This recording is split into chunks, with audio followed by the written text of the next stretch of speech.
I'm Jonathan Knight, and I'm the general manager of New York Times Games. Our puzzles are human-made every day with the standards you'd expect from the New York Times. And this matters because when you choose to spend time with our games, it should be time well spent, solving puzzles handcrafted for you. We think that's something worth investing in and something worth paying for. Subscribe now for a special offer on all of our games at nytimes.com/joingames. The first episode of this series is free, but to hear the whole thing, you'll need to subscribe to the New York Times, where you'll get access to all the serial productions and New York Times shows. And it's super easy. You can sign up through Apple Podcasts, Spotify, or wherever you get your podcasts. And if you're already a Times subscriber, just link your account and you're done. From Serial Productions and the New York Times, this is the Improvement Association. Prologue: Other People's Ballots. There is one glaring example, of an election fraud case that Republicans and Democrats agree happened. It was 2018 in North Carolina, the only time in recent history, like the last 80 years, that a congressional election was thrown out for fraud. Democrats like to talk about this case because it was Republicans who did the cheating.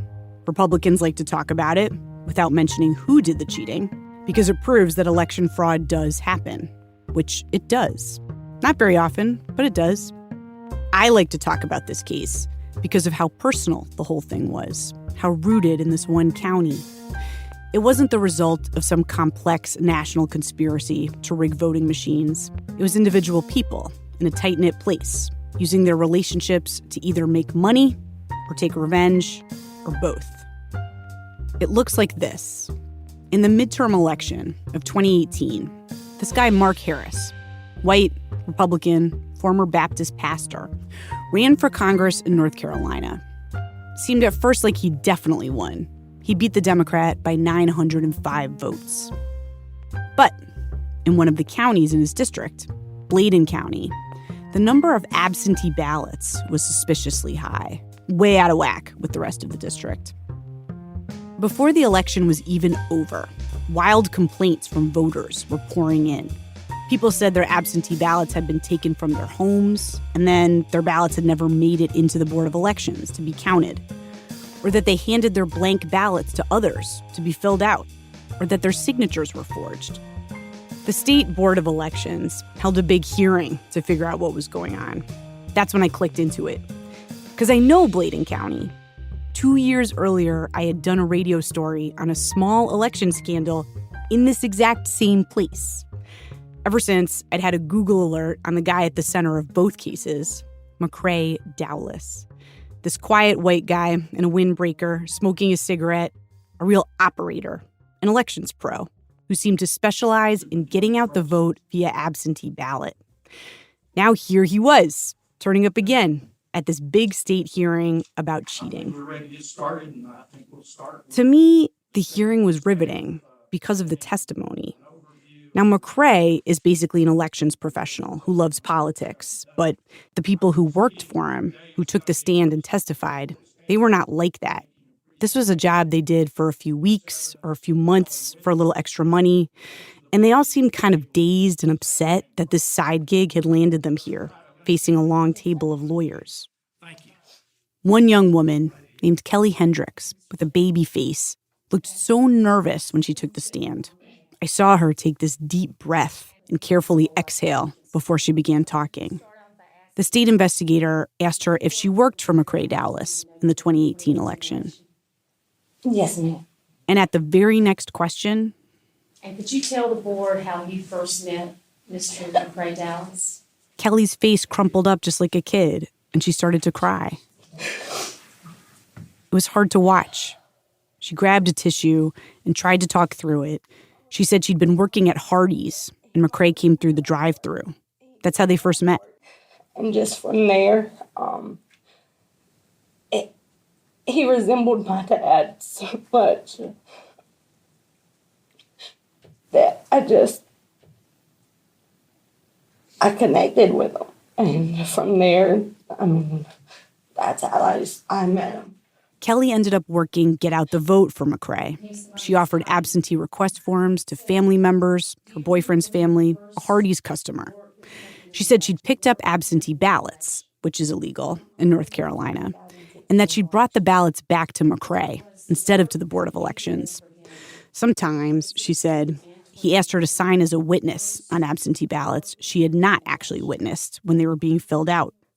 So much of the testimony was emotional. You got this real sense of betrayal. McCrae's whole Get Out the Vote operation seemed to lean heavily on people who were close to him. One of McCrae's workers was his stepdaughter. Another was his ex-wife, the stepdaughter's mom. When Lisa Britt, the stepdaughter, took the stand for most of the day, she looked miserable, like her head was almost too heavy for her hand to hold up. She testified that she'd taken ballots from people's homes. Again, illegal in North Carolina. And she'd filled ballots out for voters after the fact. Illegal everywhere in the United States of America. So you were filling in the ovals and voting for other people, right? Yes, sir. You were voting other people's ballots? Yes, sir. Right. I assume you knew that it was not legal to vote other people's ballots. Right, we were doing what we were paid to do. I understand you, but you were paid to do something that you knew was wrong.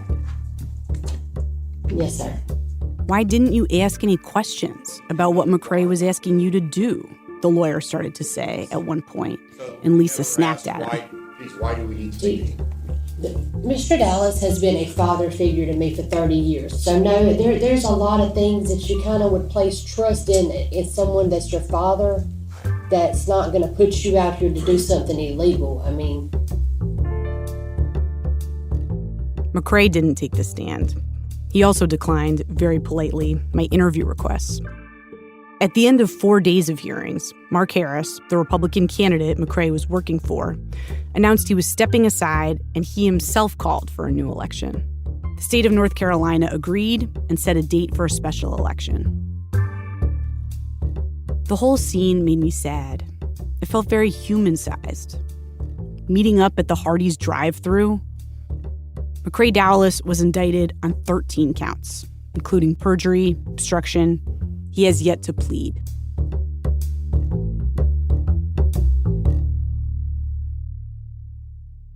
Okay, so, you know how in TV shows, sometimes there's a minor character who later goes on to have a whole show built around them? That character from this hearing is a man named Horace Munn. During the hearing, Horace Munn made a tiny guest appearance. McCrae's stepdaughter talked about him. She said she'd seen this guy, Horace, in McCrae's office while the election was going on. He'd been making copies of absentee ballot request forms for some reason, she said. She believed he'd been coordinating with McCrae. Horace was in the audience while she was saying this, one of the only black guys in the audience, it looked like. At the request of the state board, she pointed him out. Can we get his name, please, for the record? The gentleman's name is Horace Munn. Are you Mr. Munn? Yes, sir, I am. All right, thank you, sir. When I saw Horace pop up in the hearing, I was like, what the hell? Because I knew Horace. He was part of that story I did a few years earlier in Bladen County. I knew he was the head of the political arm of a Black Democratic organization in Bladen called the Bladen County Improvement Association. And I knew Horace and McCrae were huge political rivals. I knew they couldn't stand each other.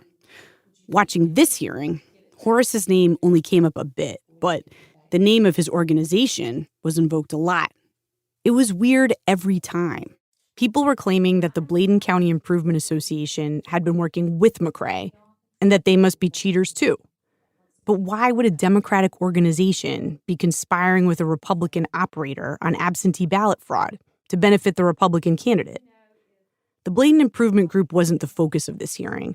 This was about the fraud McCrae's team had allegedly perpetrated for the Republicans. And yet, in the closing remarks for the hearing, it seemed the state board had somehow landed on a both sides conclusion. And I just wanted to say to North Carolina voters that this Board of Election will work and continue to work until the activities of individuals such as McCrae Dallas and organizations such as the Bladen County Improvement Association no longer create any confusion and chaos in our elections. Thank you, sir. Not long, after this all happened, I got a call in the middle of the night. Hello, Miss Chace. This is Horace, the person you talked to a couple years ago. It was Horace Munn, head of Bladen Improvement. He had something he wanted to explain to me about that hearing. He wanted to explain the entire world it had come from. He texted, "Hi, just thinking, and wanted to know if you would consider doing an article about the South and Bladen County." I did consider it.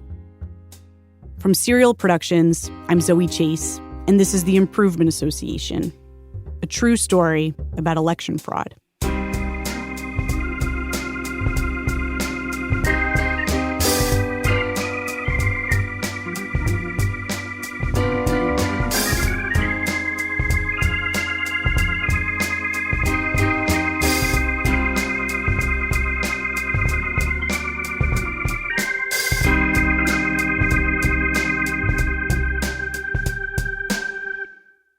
Chapter 1, The Big Should-Do.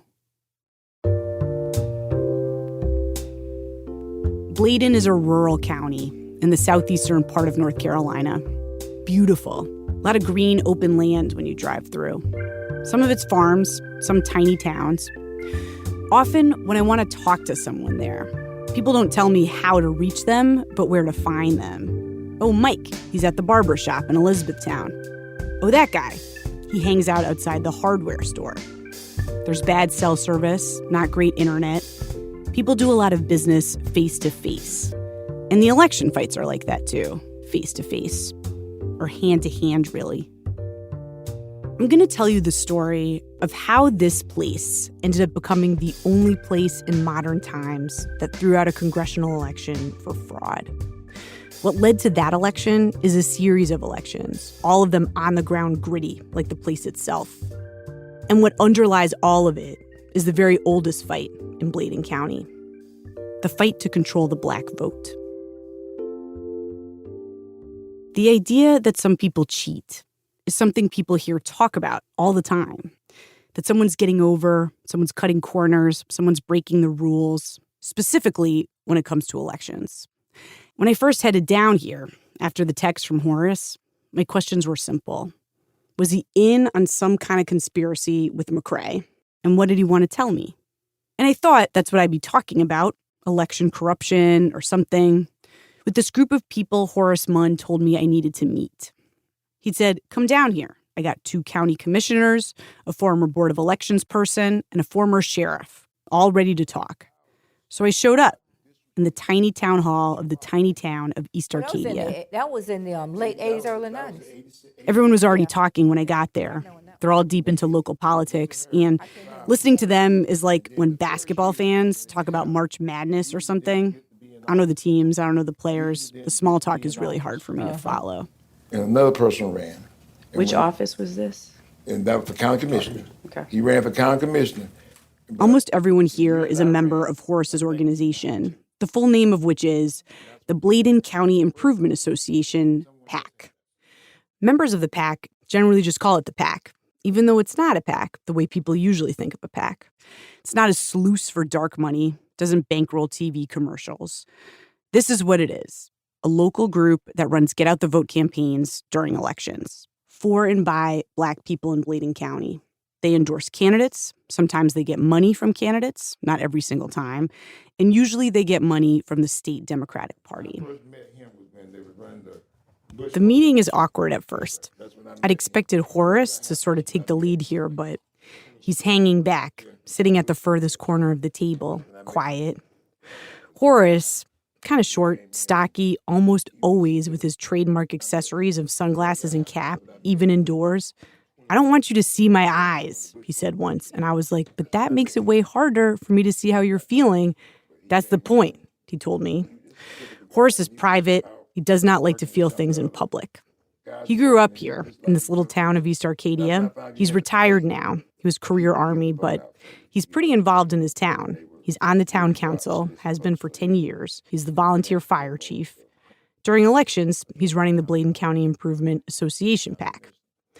Anyway, I kept waiting for Horace or someone to haul off like, and here's what we want to tell you about the cheating, reporter. But it's not happening. So finally, I'm like, well, I'm happy to take you guys through the questions that I have, but I also do want to say that when Horace and I spoke, he said that there were some things that some of you guys had on your mind that you wanted to discuss. And, you know, a big part of the reason I came down here today for this meeting specifically was to find out what that is, hear what you're thinking about.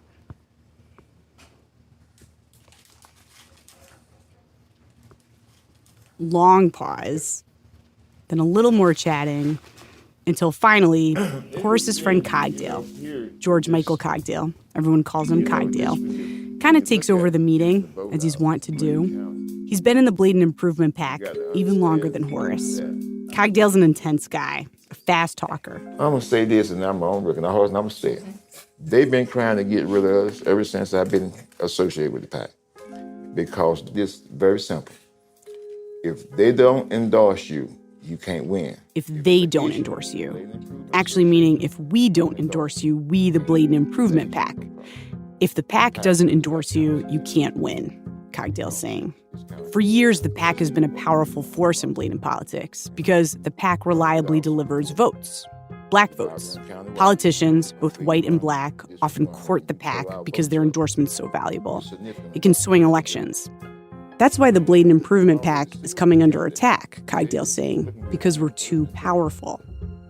The thing Cogdale and Horace want to tell me is this. Republicans have been cheating down here. In each election, they get bolder. And each time, Republicans in Bladen try to paint the pack with the crimes that they themselves are committing. This is how these guys see it. That's what was going on in Raleigh, Horace says, during the state hearing about McCrae Dowless. Republicans bring up the pack to distract from McCrae. He says it's a strategy. They were fully aware of what McCrae was doing. But what they would do was to throw off for McCrae, they would always talk about the Bladen Improvement Pack doing illegal activities. They would keep the heat off of him by putting on the Bladen Improvement Pack. And they're doing the same thing again. They made a big shado because it did so much publicity on it they couldn't do nothing with it. They made a big shado about McCrae because they had to. But what they really want to talk about is us, Cogdale's saying. And he waves around his big mug of ice. The hearing, Horace says, was just more of the same, except bigger, in order to bring the pack down once and for all, in order to weaken its power or just kill it off. But why, I'm asking him, and Horace interrupts. Let me explain something to you. Yeah. Let's go back to 2010. Let me explain something to you, Horace says. Let's go back to 2010. And this is where Horace really pipes up. Horace leans across the table to tell me what he sees as the origin story of how that 2018 congressional race blew up. What's behind all these election fraud allegations in Bladen, and what the Republicans have been up to for the last 10 years here. He wants to tell me what all that has to do with the pack and with him.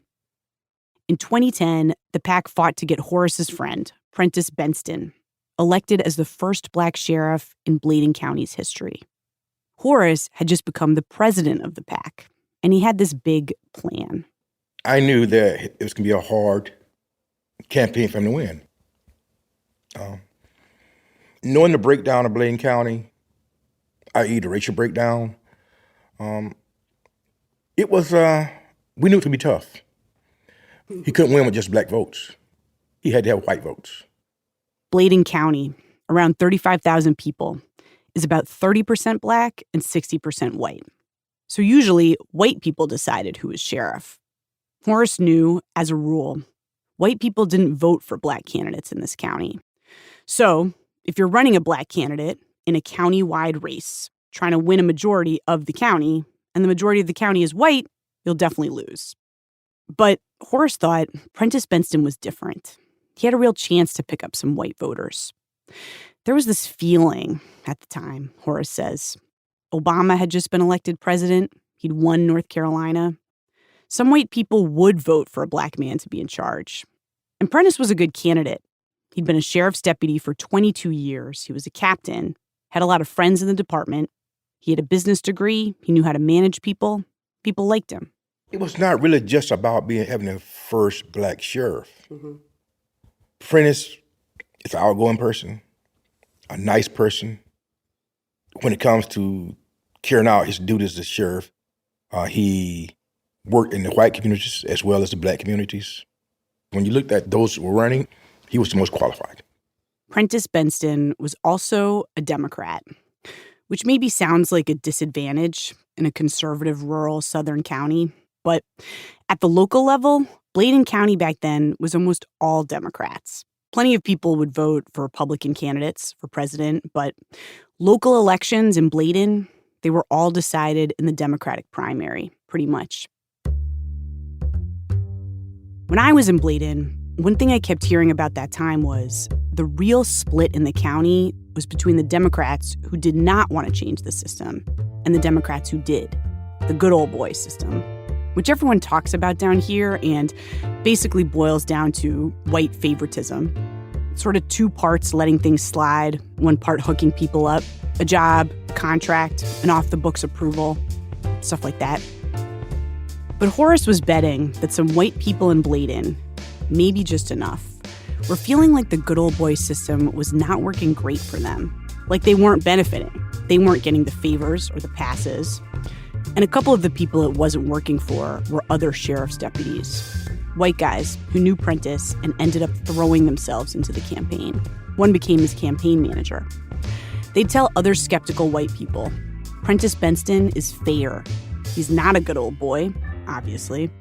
And don't worry, he's not just going to start favoring the black people. He's just straight ahead, same rules for everyone. Wouldn't that be a nice change?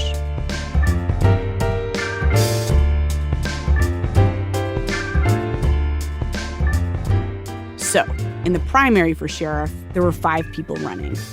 The leading candidate was this white deputy named Eric Bryan. By all accounts, Eric Bryan was funny, he was a tease, popular. The outgoing sheriff endorsed him. I think it's fair to say that most people in the county pretty much just assumed that Eric Bryan would win. And Eric Bryan did win the primary, but not by enough. He didn't get enough votes to clinch it. By law, there had to be a runoff election between the 2 highest vote getters. And the second highest vote getter was Prentice Benston. That's where things got super intense in Bladen County. Horace was like, oh, we could actually win. We got so close. This could really happen. We got to get people to vote in the runoff. But getting people to vote in a runoff election is hard. Turnout usually goes down in a runoff. And Horace had a big problem. When it came to the runoff, you only had one polling site. That was Elizabethtown. Elizabethtown is in the center of the county. Horace's hometown, East Arcadia, is a smooth half-hour drive south. The whole southern part of the county is primarily black. It's a lot of gas to Elizabethtown and back. And in a poor, spread-out rural county, that can be a real factor in whether people will cast a vote. This was a big deal. For us, it put us at a disadvantage because most of your minorities are in your outlying areas other than Elizabethtown. Mm-hmm. And the distance from here for someone to go to E-Town and vote early, it's not going to happen. Whereas for people in Dublin and Bladenboro, they're close to Elizabethtown. And those are your majority white areas. Mm-hmm. So we had to figure out a strategy to level the playing field. The way Horace tells it, the strategy hit him like a bolt of lightning. He loves to tell this story about his stroke of genius. It was the middle of the night.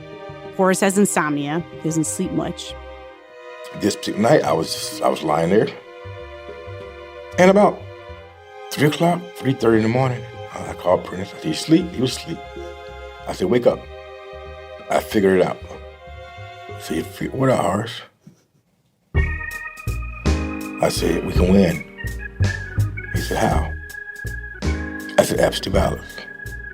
Absentee ballots as a get-out-the-vote strategy. That was the idea. You're familiar with this aha moment now, I think, here in 2021. The entire Democratic Party was struck by this exact same idea when the pandemic hit. To deal with a possible low turnout, because COVID, crank up the number of votes by absentee ballot. But 10 years ago, in North Carolina, absentee voting wasn't that common. So Horace had this new idea, and he was amped.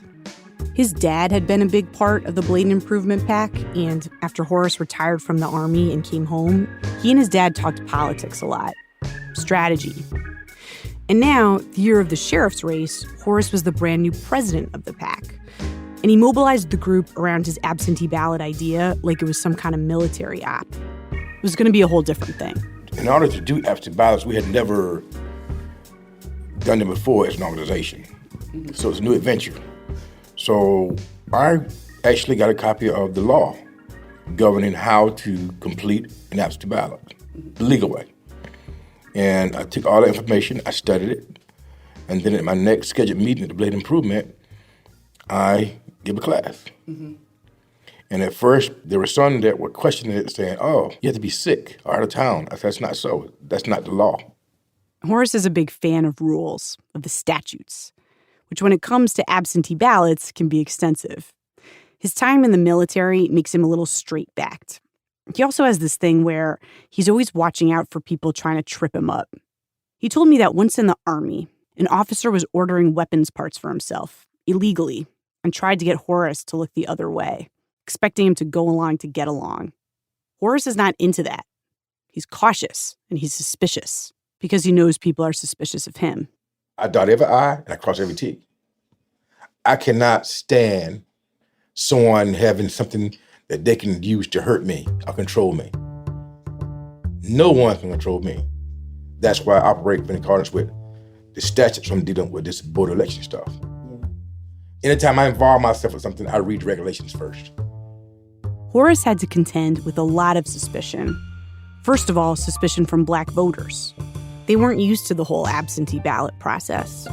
So the PAC hired workers from Black areas to fan out across the county and knock on the doors in their own neighborhoods, driving through all the spread out parts, across big tobacco and sunflower fields. Certain areas that we felt that were critical to the election, that's where we trained the people and sent them back into their hometowns. Then Horace had to contend with the suspicion of the County Board of Elections members. He figured they'd raise their eyebrows at a whole bunch of new absentee ballot requests coming in from anywhere, but especially his PAC. At the same time, Horace was also deeply suspicious of them. He believed the board members were part of the good old boys system, and he took it on faith that they'd be trying to help the other side, Eric Bryan, the white candidate. And that if the Board of Elections people figured out what Horace and the PAC were doing with absentee ballots, using them as a get-out-the-vote strategy, they'd mess with them or tip off the opposition.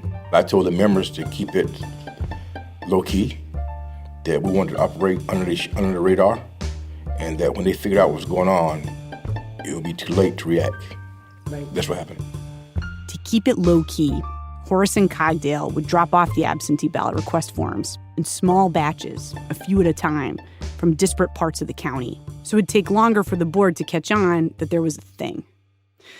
Eventually, of course, people did notice that the Bladen Improvement PAC was doing something. And apparently that was news.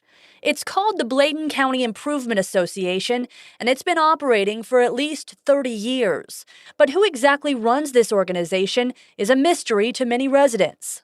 This is a local TV news segment, pretty typical of local news coverage of the PAC around that time. It features close-ups of official-looking documents, and then cut to a guy in his dining room talking to a TV reporter with those documents artfully spread out on the table before him. They say they're Bladen County Improvement Association, and if they are, I would want to be a member. I want to improve Bladen County. I would like to see it grow and be beautiful, but I've never seen a park that they cleaned up, never seen any playground equipment. I'm not saying they've not done this, but if they have, I don't have any knowledge of it. Instead, the only thing resident Benny Callahan sees this group do is work to influence the outcome of the elections. It's a one-interview story with one random white guy in the county. Not the mayor, not a politician. He's a literal rando. But now that I've talked to a lot of people in Bladen County, I do think his view actually did represent how lots of white conservatives were feeling about the association. Benny Callahan thinks the group holds far too much sway and literally controls who gets elected through a group of hundreds of residents who vote exactly the way they're told. They control our day-to-day lives, and they're electing people that maybe I don't want, and maybe a lot of the people in Bladen County don't want. The TV story didn't mention that Bladen Improvement is an all-black political organization in a majority-white county. But of course, that was the central dynamic of this election. Bladen had been living with the power of the PAC for years, and they did have a lot of influence. But using that to put the first black guy in the sheriff's office brought a lot to the surface. Things got vicious inside the sheriff's department. Wanda Monroe, a black sheriff's deputy who's in the PAC, said she was used to getting along with everybody at work. But once her white colleagues realized that Eric Bryan, the white candidate, might lose and Prentice could win, things got bad. Caucasians that were for Eric did not mind making it known that they did not want to be ruled by a black sheriff. Not in their lifetime. Bladen County never had one, they don't need one, was some of the words that I had heard. So people, were they saying that out in the open? How were people making that known? Yeah, they are bold. So did people come up to you and say it's your face? Yes, because they were looking for a reaction because they wanted to know who I was endorsing. Prentice told me he started to worry for his safety. He declined an offer to go to the firing range with some white deputies at one point. He just didn't trust people, he said. Started taking precautions, stopped eating at certain places. The reason so many people were agitated over this election is because we're talking about the sheriff's office. It is hard to overstate the power a sheriff's office has in a place like this. In a rural county with tiny or non-existent local police forces in the few towns that exist, the sheriff is a sort of king, deciding what law enforcement looks like in the county, whose businesses are getting busted for bending the rules, whose kids are getting a verbal warning, whose kids are getting arrested. One time, I was sitting with Horace's friend Cogdale. We were in his truck to get out of the cold, and we were talking about all the opposition to Prentice. And he brought up another aspect of the sheriff's power that I hadn't even considered. A sheriff is as close as you can get to omniscient in a roomery place like this one. You got to understand, when you get into certain positions, Zoe, here's what you open up. It's just like this. In my house, I'm the head of my house. When things happen in my house, it comes by me. When you in the leadership role, everything must come by you. Mm-hmm. All the knowledge and all the secrets and everything have to come by you. So at that point in time, ain't no more secrets. So what's that have to do with Prentice running for sheriff? Everything he had, they didn't want him knowing everything that came through that system. The sheriff knows people's business in the county, the human part, the embarrassing or the tragic, as well as the criminal or the unethical. That kind of power is not something any black person in Bladen County had ever had before, so far as I can tell. If your child had committed a crime, or if your child had some drug issues, if you were writing bad checks and they're going all over the place, and you high and mighty, so who would know it? Prentice would have to know all of it. The day of the runoff came. There were 17 polling places open. The PAC had workers at 16 of them. One was a church. They didn't want electioneering on the property. Horace did what he does every election day. He started around 7:30 and drove around to all the polling places, checked in with the poll workers, dropped off their checks. The PAC poll workers are paid by the PAC, a stipend for gas and food. He was probably asking everyone, have you seen a lot of minorities voting today? He does that. And then, when he finished his rounds, he waited.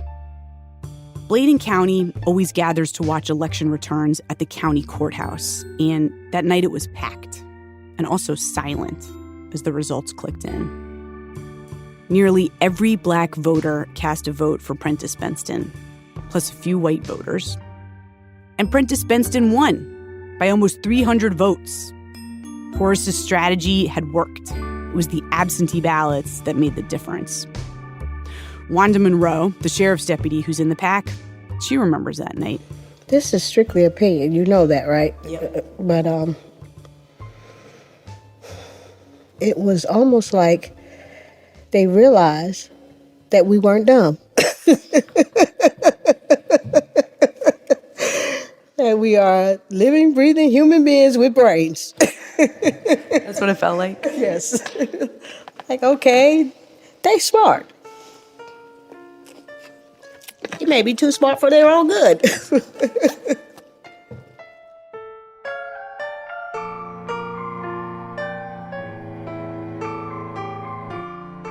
In the days following the election, Horace, who should have been celebrating up and down the county, was upset. I felt like it was a highway robbery. I felt they had done Prentice wrong. I was angry. Prentice's victory was short-lived. Horace had a whole nother problem on his hands.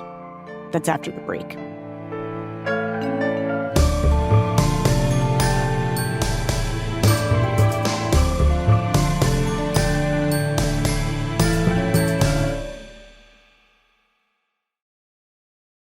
This is Sarah Koenig, host of the Serial Podcast.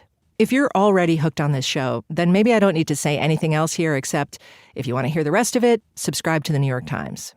The end. But for those of you who have questions, chiefly why? Why do I have to pay for this? I'm glad you asked.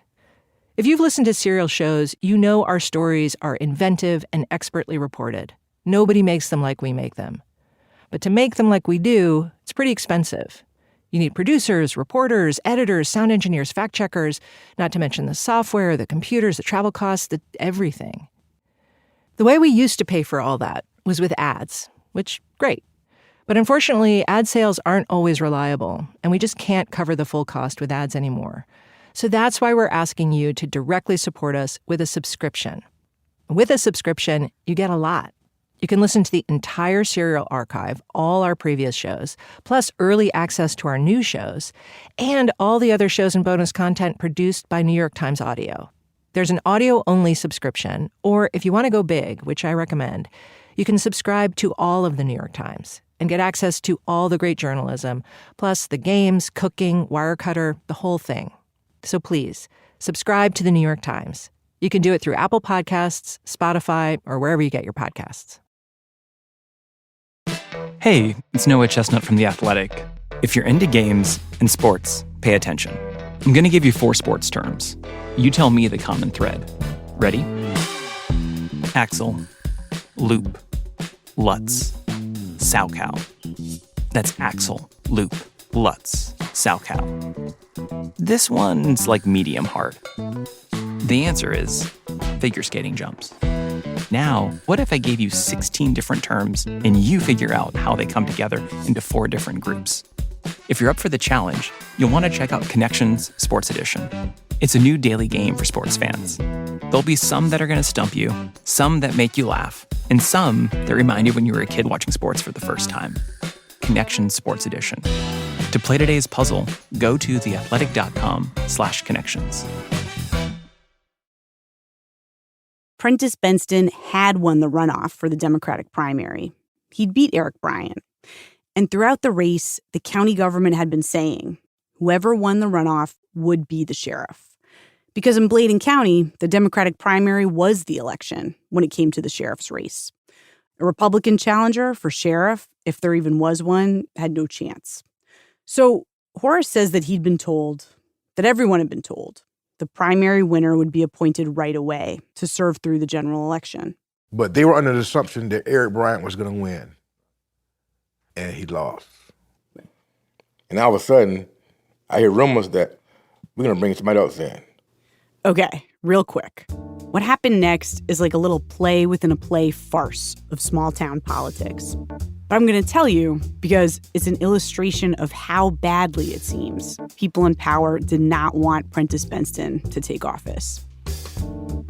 First, the county commission doesn't seat him. Instead, the commission votes on an interim sheriff, this guy Earl Storms, to serve till December.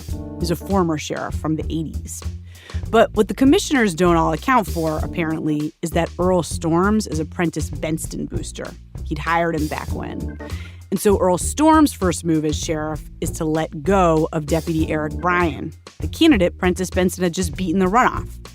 And also 4 other deputies who were Eric Bryan supporters. Poof, suddenly they were out of jobs. Interim Sheriff Storms reportedly posts a memo telling everyone, answer to Prentice Benston, not to me. Then the commission is like, this isn't what we wanted to happen, and tries to get rid of Earl Storms. It was like, who's in charge? Everyone's mad. There were big angry meetings covered by local news. While commissioners appointed him to the job, it seems state law won't allow the board to fire him. We can ask him to resign, but we can't make him resign. We can't do nothing with him. What was supposed to be calm has only spawned storms. In the meantime, a petition surfaces to get a guy onto the ballot in time for the general election. A former highway patrolman, this white guy, Billy Ward. A Democrat who filed as an independent, who suddenly had a lot of muscle behind him. Finally, it's election night. Again, this time in November, after Horace and everyone else has cranked out a third get-out-the-vote effort for the same election. The whole should-do all over again. And now, everyone's gathered in the courthouse. I'm John Rentleman at the courthouse in Elizabethtown in Bladen County, and pardon the pun, but there's a new sheriff in town in Bladen County, and it's Prentice Benston. Congratulations tonight. How does this sound? Sheriff Prentice Benston. That sounds good. Certainly, John, it's a great day, a great night for Bladen County, for me. Certainly. Did you know that when Prentice actually won, I stayed home? On the night of the general? Yes. Why? Stayed home. Horace gets a little starry-eyed when he talks about the victory. I don't think I would have gotten so emotional if he had lost, so I stayed home. Yeah. So what happened when Prentice called you that night? Oh, I was ecstatic. Oh, I remember it. It's like yesterday. What happened? Oh, I was jumping for joy. Unbelievable. Dream come true. Hard work that paid off. Mm-hmm. I think the next day I slept. And I said, you know what? I'm so excited. I went and brought me a new car. Are you serious? Yes. The SUV, that's when I bought the SUV I'm driving. The which that you're driving? The SUV. Oh, yeah. Yeah, I bought that car after the election. Sure did. Yeah, I remember. Winning is so sweet. But this victory is not the point of the story. It's not why Horace is telling it to me. The whole point of Horace's story is what happened next, after the first black sheriff in Bladen County was elected with the help of a slew of absentee votes. The point of the story is this. Horace got a visit from a local guy, a guy who worked during the sheriff's race for Prentice's opponent. This man came to see Horace after the race was over, shook his hand, was like, good game. It was McCrae Dowless. It was McCrae. McCrae, once the election was over, he said, Horace, you got me. He wasn't a sole loser. We talked about it. And he actually befriended us. In a sense, he started hanging around. How so? At the time, he was a Democrat. Right. So he dealt with us through the Democratic Party. So he befriended us and hung around long enough to learn a little bit how we were doing what we're doing. It doesn't take a rocket scientist to do it, but he kind of hung around a little bit. But like, what does hang around mean? Come to the Democratic meetings and talk about, congratulate us on our success with the absentee ballots and stuff like that. Horace and McCrae shared an obsession with Bladen County politics, which I, too, now share. They talked on the phone a lot. They talked about the absentee ballot get-out-the-vote strategy, how exactly it worked. They were on the same side for a little while. But then, just 4 years later, as more and more people in Bladen County were starting to vote Republican in local elections, a viable Republican candidate ran for sheriff. That Republican campaign for sheriff ended up working with McCrae Dowless to get out the vote. And how did McCrae get out the vote? He ran an absentee ballot get-out-the-vote program, very much like the one that Pack had run 4 years earlier to get Prentice elected. McCrae's involvement is spelled out in court documents, including an affidavit from McCrae. Lots of absentee ballots poured in that year. But Prentice lost. Prentice's sheriff's term was the shortest in more than 80 years. The way Horace sees it, the 2010 sheriff's race in Bladen County began an escalating absentee ballot war between the PAC and McCrae Dowless. that culminated spectacularly in the 2018 congressional scandal, where Bladen County became famous for alleged election cheating. So basically what happened was McCray decided to take our strategy and use it against us. We will operate within the law. He was operating outside of the law. That's Horace's story of how the fraud started here, as a white reaction to black voters putting a black man in charge. But of course, that's not how everyone in Bladen County sees it. I'd venture to say not even how most people in Bladen County see it. I don't know who trained who. But if you think Horace Munn is less guilty than McCray Dallas, you're smoking some strange stuff. That's next time on The Improvement Association.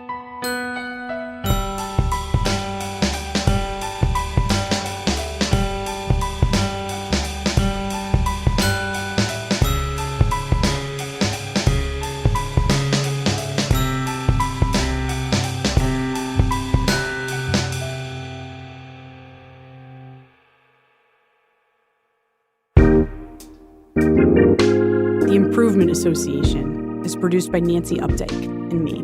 Neil Drumming is our managing editor. Julie Snyder is the executive editor. Additional editing by Sarah Koenig and Ira Glass. R.L. Nave is our editorial consultant. Fact-checking and research by Ben Phelan. Music supervision and mixing by Phoebe Wang. Amy Padula is our associate producer. Inde Chubu is the supervising producer. Original music composed by Kwame Brandt Pierce. Additional support from the staff at This American Life, including Emmanuel Berry, Julie Whitaker, Cassie Howley, Seth Lind, and Francis Swanson. At the New York Times, Sam Dolnick, Lauren Jackson, Elizabeth Davis Moorer, Elena Serro, and Nora Keller.